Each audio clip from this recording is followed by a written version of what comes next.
সামুদ্রিক মাছ দিয়ে কিভাবে কাঁচকলা রান্না করেছি সেটা আপনাদের সাথে শেয়ার করব। মাছগুলো ধুয়ে পরিষ্কার করে লবণ হলুদ মাখিয়ে রাখছিলাম। এখন গরম তেলে ভেজে তুলে নেব।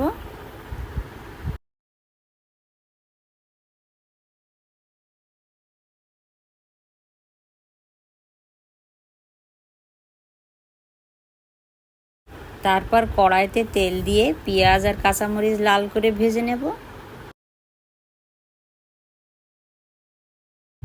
এবার রসুন আর জিরা বাটা দিয়ে আরেকটু কষিয়ে নেব।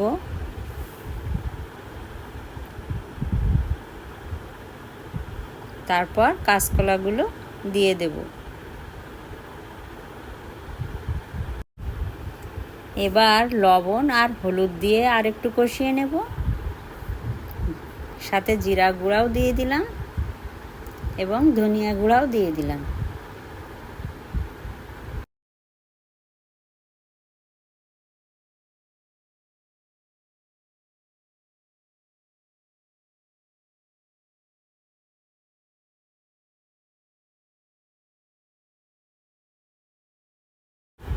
কষানো হয়ে গেলে পরিমাণ মতো পানি দিয়ে দেব।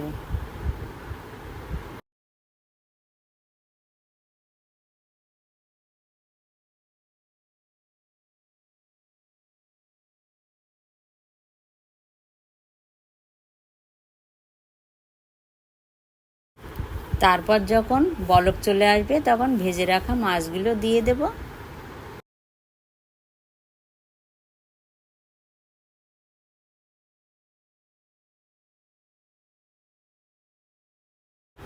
আবার কিছুক্ষণ রান্না করে নামিয়ে ফেলব।